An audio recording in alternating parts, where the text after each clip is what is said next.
Bien. Embarqués dans des wagons à bestiaux entièrement fermés.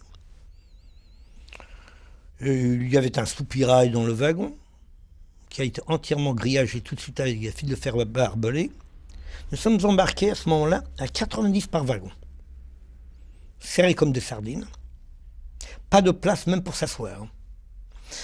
Lorsque une partie du wagon voulait s'asseoir, l'autre devait rester debout.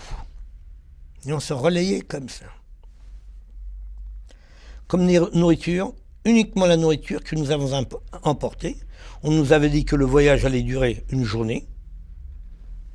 En fait, il a duré 4 jours et 4 nuits. Debout ou assis? Debout ou assis. Et sans nourriture. C'était au mois de juillet. Le soleil tapait sur les wagons. Pas d'eau pour boire. Rien. Les morts commençaient tout de suite le lendemain. Les gens mouraient. Soit asphyxiés par la chaleur, s'ils étaient cardiaques ou asthmatiques, soit par angoisse, soit parce qu'ils étaient pressés contre les parois, qu'ils ne pouvaient pas supporter. Bien, donc dans ce train, les gens mouraient comme des mouches. Le train, je me souviens, s'est arrêté à différentes reprises pour laisser passer des convois militaires dans les gares. Et alors il y avait donc des gens dans ces gares, des femmes avec des enfants, des Allemands bien sûr, à qui on suppliait par la petite lucarne, donnez-nous un peu d'eau. Ils nous crachaient dessus. Alors ils nous crachaient dessus, ces gens à qui nous demandions un peu d'eau.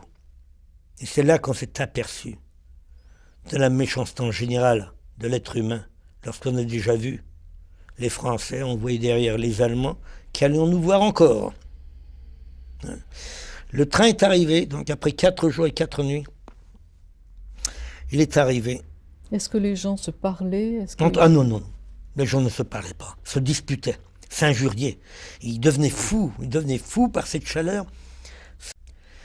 Vous savez que l'étroitesse, la chaleur, le manque d'air, d'eau, de nourriture, c'est quelque chose d'horrible, indescriptible.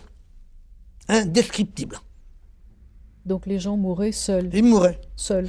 Alors qu'est-ce qu'on faisait? Sans aucune aide Non, des on autres. ne pouvait pas les aider. Avec quoi vouliez-vous les aider? La bonne parole ne suffisait même pas.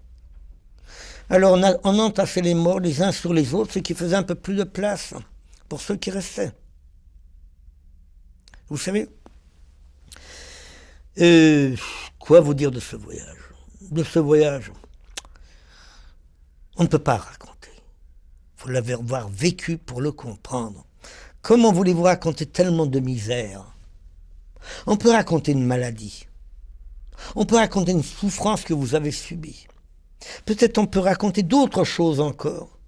Mais raconter des cas pareils, c'est très difficile. Très, très difficile, vous savez. Je vous le dis, sauf celui qui l'a vécu, peut le comprendre. Où est-ce que vous êtes arrivé et comment? Alors, l'arrivée s'est faite au petit matin. Nous sommes arrivés dans un endroit sinistre et qui puait la mort. C'était le camp de Birkenau.